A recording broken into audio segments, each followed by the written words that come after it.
everyone, it's Jack from Cultaholic.com, and the news continues to roll along after what was last week an incredibly insane week of wrestling news, good and largely bad. And yes, the news just continues to roll on. We already have a news video up on the channel today. Thank you very much to Tom for shooting that. Go and check that out if you want. And now, let's take a look at our second set of headlines. SmackDown's mystery hacker could potentially have been revealed. Elsewhere, it appears that more talent has been cut from the WWE roster. And finally, we take a look at the Revival's brand new logo. So yes, first of all, let's take a look at this news of the SmackDown hacker potentially being revealed. Now, for those of you not following this storyline, first of all, why not? Because it's tied to the Mandy and Otis storyline. But secondly, I'll just go through everything that's happened. So in the build-up to WrestleMania, we saw these little glitches appear on screen, didn't we? Often when Dolph Ziggler was there on screen, implying that the SmackDown feed was being hacked into by an unknown source. This all culminated on the SmackDown before WrestleMania, the go-home show before WrestleMania, where this shadowy figure appeared on the Tron, this hacker, and revealed that Sonya and Dolph had been colluding to try and keep Mandy and Otis apart. But as of this week, we still don't know who the hacker is, but another video aired on last Friday's SmackDown with the hacker saying things like, with a distorted voice I should mention by the way, saying things like the truth will be revealed, keep your friends close and your enemies closer, shadowy veiled sort of semi-threatening stuff, but stuff that can be twisted and bended by the writers, I suspect, once we know who it is. But we may already know who it is thanks to a Twitter user called @MistyAquart with two A's towards the end there.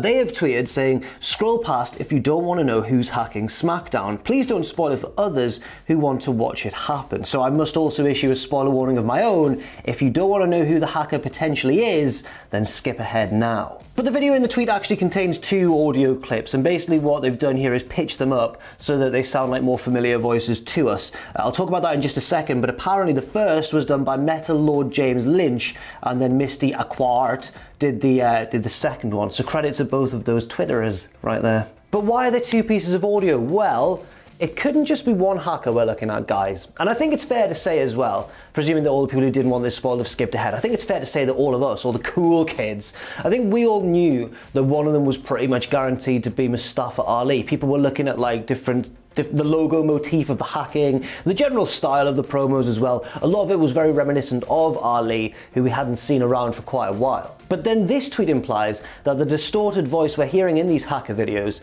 is actually two different voices, and that the second belongs to Chad Gable. Now this is very interesting, and there's a number of possibilities here. First of all, that first video does depict a figure who seems to look more like Mustafa Ali than Chad Gable. I think they had long black hair from what I remember, although obviously it was difficult to make out because that's the point of the video. But could Chad Gable be involved as well? Could they be a tag team of sorts? Some kind of weird babyface tag team bringing justice to the blue brand? Almost like a reverse version of The Shield when they first started. Except instead of, Ambrose and Rollins and Reigns, you've got Ali and Gable. Two people who are very, very talented in the ring, but really don't seem to be given much of a chance by WWE. I'd quite like that, to be fair. Two people who've been kind of let down a lot by the system, especially Chad Gable, or Shorty G, as I should call him at the moment.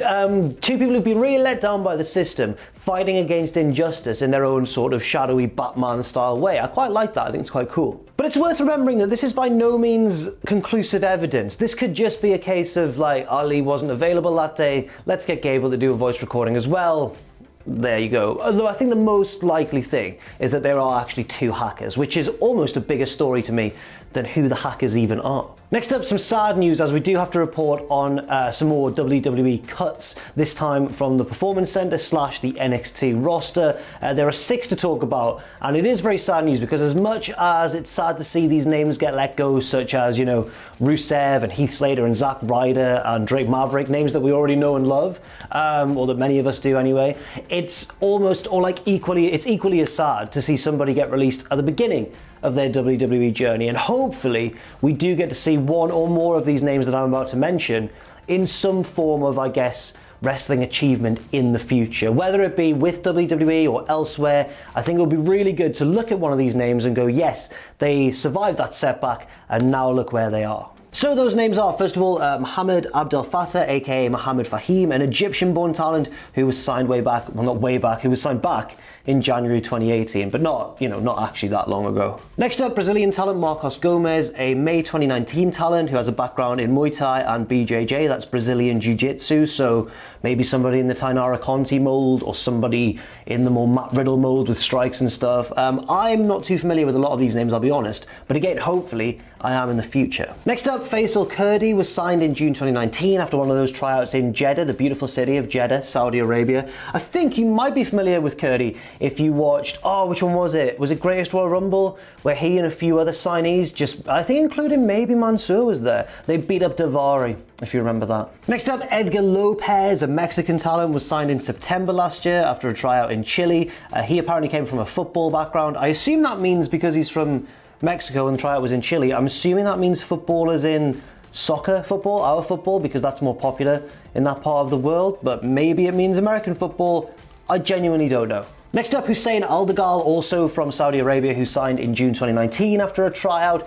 He has a background in bodybuilding, so it goes to show that really this round of releases, I guess, demonstrates the wide range of people that have been affected by these cuts, because we've got people with legitimate combat backgrounds, people with team sports backgrounds, and now a bodybuilder as well. Perhaps somebody in the more traditional WWE mold, even they have been affected by this. And finally, Yi Feng, a signee from China with the nickname Rocky, who had an acting background, who signed in September 2016. He'd even been competing on NXT live events as recently as this February 2020 is when we last saw Yi Feng. So it's tremendously sad to see him go as well. And as it is for all of these guys really, and again, hopefully we see something involving at least one of these names, something big in wrestling in the future.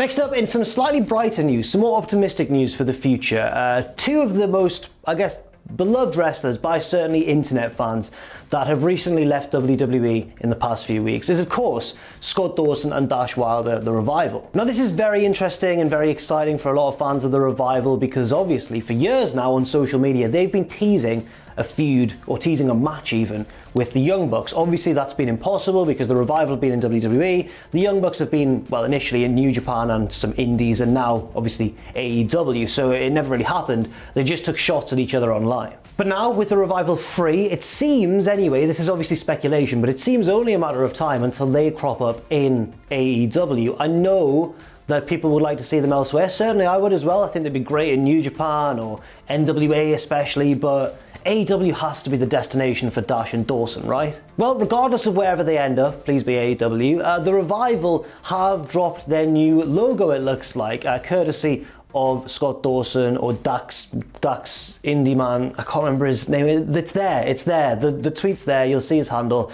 Because of the man formerly known as Scott Dawson's Twitter, we can see the new logo there. And as you can see, it's a bit reminiscent to me of Jon Moxley's logo when he started first cropping up in AEW. It's kind of, got the combination of letters in a weird, kind of slightly vague way. You've got the R and the V and then an O around it potentially. Or is that just a circle to finish off the effect with a nice little flourish? I don't know. But this all ties in with reports that they have trademarked the Revolt as a name, which is similar to the Revival. Similar enough that somebody could look at that tag team and go, those dudes look familiar. The Revolt, oh, it's the bloody Revival. It also really feeds into the whole FTR thing. So, on Being the Elite, ages ago, years ago, members of the Bullet Club would always say F the Revival because they hate the Revival. The Revival were wearing t-shirts in response that said no flips, just fists, to criticize the Young Bucks in-ring style. It was part of their whole hilarious, quite tongue-in-cheek feud between two teams of very different styles on the surface, although I think that they share a lot of the same values deep down. And from there, because you don't want to get demonetized on the old YouTuber Rooney, FTR became the kind of the acronym that was used in place of the original phrase. The Revival adopted it themselves, meaning Forever the Revival, which is a bit ironic now. And now they've still got it. They've still got FTR, which could mean, people seem to be suggesting, Fear the Revolt. That sounds bloody lovely, doesn't it? If the Revival do end up in AEW, as I am quite heavily speculating here, I think that it would just be another addition to a very promising and very strong tag team division for AEW. You've got Santana and Ortiz, formerly, LAX, or formerly an incarnation of LAX. You've got the Young Bucks already. You've got potentially the Revival, this new Revival.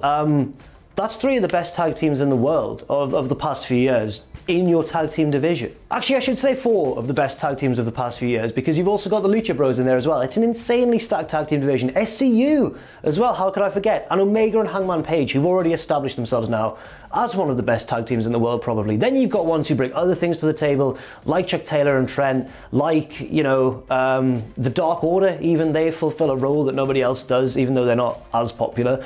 It's just such a stacked division, but the Revival can make it even better. And speaking of those recent WWE releases, we do have to talk about one of the biggest names who was released, because JR thinks that they are who AEW should prioritize. JR had this to say. He said, "I think that Rusev is the kind of guy that you can bring in and he'd be a great contender for any title. Would I like to see a Moxley-Rusev match? Of course I would. I'm a wrestling fan. Why wouldn't I? To me, he would be my priority." And I do kind of agree with JR in a way. Do you agree? Let me know what you think in the comments down below. But I think I probably do agree. I think that JR's right here in saying that Rusev is the most likely of those releases to immediately step into a title picture. Because look at him, he's got the pedigree, he's got the look, he's got the menace.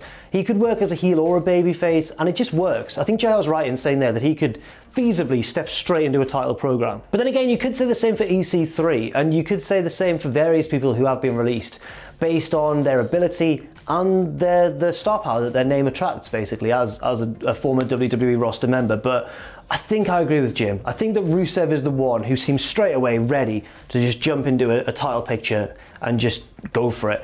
Whether that be in AEW or elsewhere, I don't know. A lot of people have been suggesting that Rusev would be awesome in New Japan, and I have to agree. Just think of Rusev in the G1 Climax, for example, man. It would be absolutely astonishing. And there's no saying that a guy of his star power couldn't work in New Japan and AEW, like Moxley has done as well. So it all remains to be seen what happens to all of these guys who've been released. But once again, yeah, we just want to wish good luck to each and every one of them, and hopefully things work out okay. Check out their respective, you know, PWT sites and stuff like that. Buy some merch to support them if you can. PWTs, I should have said Pro Wrestling Tees, because that's the name of the bloody website. Right, final news piece now, and it's a humdinger. I'm not going to be around the bush here. Matt Striker's going to be on a dating show, so that's awesome news. That's the best news story of the year straight off the bat. The show is called Labour of Love, and it's going to be on Fox, premiering on the 21st of May, I believe, so in just about a month's time. And oh, do I have a premise for you. It's called Labour of Love, right? And there's a pun there. Labour as in, you know, labour of love, the traditional saying, but labour as well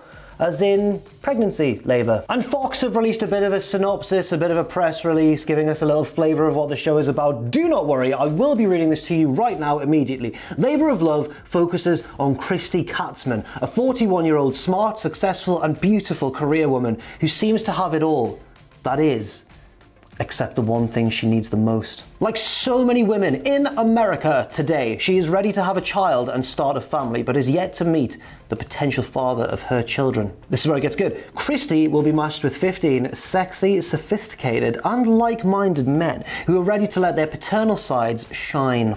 And you know who one of those 15 sexy, like-minded, sexy men are, guys? It's Matt's bloody teacher, Matt Striker. Each week, the aspiring fathers-to-be will be faced with challenges that will put their parenting and partnership skills to the test. If they prove worthy, they will advance to the next week, and for those who don't, Christy will let them know that she does not see herself starting a family with them. I just love the idea of like, oh no, Matt, you didn't pass the obstacle course, you didn't climb the water slide fast enough, you can't be the father of my child. So Matt Striker is going to be in Labour of Love on Fox in May, premiering in May. I can't wait. I cannot wait for this. Come on, Matt, we believe in you.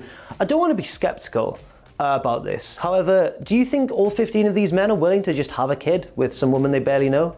Just for a few minutes of fame on TV? Anyway, that's not the point. The point is that the news video is over, and I'm going to give you a match recommendation right now. My match recommendation is one that has Matt Striker on commentary, which is Pentagon versus Vampiro from Lucha Underground, because just watch it and you'll see what I mean, if you've got the legal means to do so, of course. Thank you very much for watching. Let me know your opinions on anything that we've talked about in the comment section down below. Stay safe out there, and I will see you very soon.